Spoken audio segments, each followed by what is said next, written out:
esta clase de personas ni siquiera se asomen al Parlamento. Es decir, ni siquiera postulen.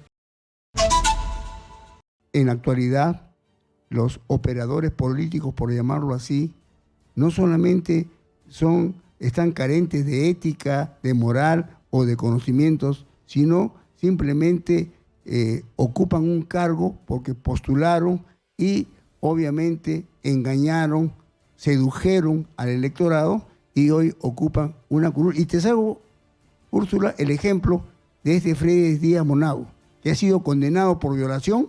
Tú como abogada sabes perfectamente que es un delito cruel, sanguinario, y que obviamente, gracias a Dios, la empleada, la asistente de él en el Congreso, en las oficinas parlamentarias, pudo denunciar y hacer de conocimiento que inmediatamente se le levantó la inmunidad y fue procesado y acaba ayer de ser condenado a 13 años, 6 meses de pena privativa de libertad. ¿Tú estás de acuerdo con esta prisión efectiva? ¿Estás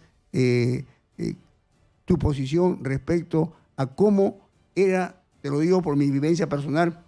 Yo he conocido a Ramiro Prialé, he conocido al maestro Luis Alberto Sánchez, rector 3 veces de la Universidad de San Marcos, he conocido al senador Carlos Manuel Cox, al senador Romualdo Viaggi, en otras al doctor Héctor Cornejo Chávez, especialista en Derecho de Familia, al doctor Roberto Ramírez del Villar del PPC, que fue presidente de la Cámara de Diputados justamente cuando fue el golpe del 5 de abril de 1992, Úrsula.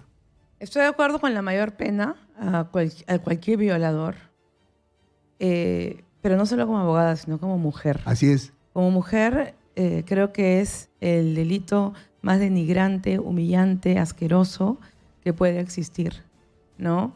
Y creo que en los últimos años ha habido una corriente, entendida bien o mal, pero por lo menos de defensa entre las mismas mujeres, de poder alzar la voz de protesta contra estos hechos tan humillantes, denigrantes, contra estos delitos asquerosos contra la mujer. Y lo que debemos cuidar es que esta clase de personas ni siquiera se asomen al Parlamento. Es decir, ni siquiera postulen. Así es. Debería haber un filtro. Es que el filtro natural son los partidos políticos. Así es. ¿No? Entonces, nosotros ni siquiera deberíamos estar. Debería ser un caso muy aislado, pero tantos casos de corrupción hay. Unos delitos más graves que otros, pero tantos casos de corrupción hay. Si el filtro que antes eran los partidos políticos están aislados, debilitados, y esto yo estoy, y te contaba antes del programa, estoy haciendo una tesis doctoral y estoy investigando todas las reformas constitucionales y legales que se han hecho en materia electoral, especialmente en los últimos años y también en la época, digamos, de los 90, ¿no? ¿Por qué? Porque tú has nombrado a grandes personajes, a grandes representantes. Yo he tenido como padrino, por ejemplo, a Orestes Rodríguez Campos. Un gran señor. ¿no? Ministro de Trabajo. Ministro de Trabajo, ¿no? sí. Fue asesinado. Fue asesinado por Sendero Luminoso, saliendo a jugar fútbol. Por su bulbito que ¿no? pichangueaba todas las semanas. Exacto, con su hijo Oscar, ¿no?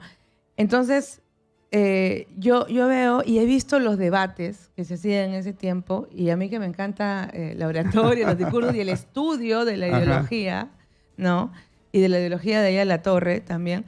Entonces, soy muy acuciosa en ver, digamos, los diarios de debates de esa época, y eran impresionantes. Y no solo me refiero a los apristas, la izquierda, la derecha, ¿no? Es decir, se notaba que había una preparación Genaro desde de jóvenes. izquierda.